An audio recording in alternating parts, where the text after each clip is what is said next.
दोस्तों नमस्कार. आज आमची टीम इथे आलेली आहे पुणे जिल्ह्यामध्ये.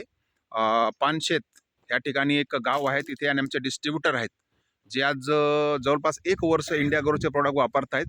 आणि गेल्या वर्षी पण त्यांचे व्हिडिओ लोकांनी पाहिले होते. ही बाग नवीन लावली होती, फारसे काय चांगले नव्हती झाडं, पण आज आम्ही विजिट येऊन बघितलं ह्या ठिकाणी भुवस ग्रोमॅजिक आणि ओलिव्हचा कमाल ही झाडं सुंदर तंदुरुस्त दिसत आहेत आणि त्यांना चांगल्या पद्धतीने मोहरी येताना दिसतोय.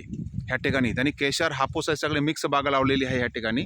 तर आपण आपला भुवस ग्रोमॅजिक आणि इंडिया ग्रो प्रोडक्टचा काय फरक आहे आपण आमचे जे शेतकरी इथे मित्र आहेत नाना पवळे सर त्यांनाच विचारूया. नाना नमस्कार. नमस्कार. हे कधीपासून वापरते आपल्या बागेला? 1.5-2 वर्ष झालं. 1.5-2 वर्ष झाले. ओके, छान. कसं वाटतं दिल्यानंतर हे? दुसरं मी रासायनिक खतच बंदच केली सर आता. Very good. मग काय काय लागवड आहे तुमच्या बागेमध्ये? केशर हापूस आहे, केशर आहे, हापूस आहे, हां जांभूळ आहे, चिक्कू आहे हां. आणि लिंबू आहे. लिंबू आहे. ओके ओके हां. ओके. इतर काय शेती वगैरे आहे का आपली? भात शेती आहे. अच्छा, एकूण किती एकर शेत आहे आपल्याकडे? 17 एकर आहे, पण काही पडीक आहे. काही पडीक आहे. हां. Okay okay okay. ऊस आहे. अच्छा, ऊस पण आहे. ओके, ठीक ऊस आहे. 3-3.5 तर हे आपला भुवस ग्रोमॅजिक ओलिव्ह जे तुम्ही देताय त्या पानांकडे बघून झाडांकडे बघून तुम्हाला समाधान आहे का? एक नंबर समाधान आहे सर आता. आहे ना, जबरदस्त आहे ना. हां. ओके ओके, जबरदस्त. असेच वापरा पुढे. आणि ह्या बागातल्या शेतकऱ्यांसाठी काय मेसेज द्याल तुम्ही? इकडच्या शेतकऱ्यांसाठी मी सांगायचा प्रयत्न करतोय सर. हं. इकडच्या शेतकऱ्यांसाठी तेच सांगतोय की हे प्रॉडक्ट्स आहे हे तुम्ही वापरा.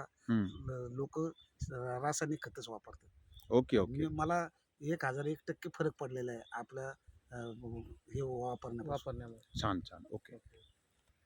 तर दोस्तों आज प्रत्येक व्यक्तीला वाटतं की आमची शेती विषमुक्त व्हावी आणि त्या शेतीमध्ये आपल्याला सुंदर सुदृढ आरोग्यासाठी सेंद्रिय उत्पादन मिळावे.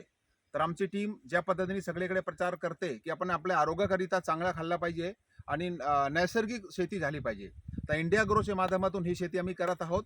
तर दोस्तों ज्याप्रमाणे नाना आपले शेतामध्ये हे वापरतात तसं सर्व शेतकरी बांधवांना विनंती आहे की आपले खाण्याकरिता आपल्या कुटुंबासाठी आपण विषमुक्त शेती करूया.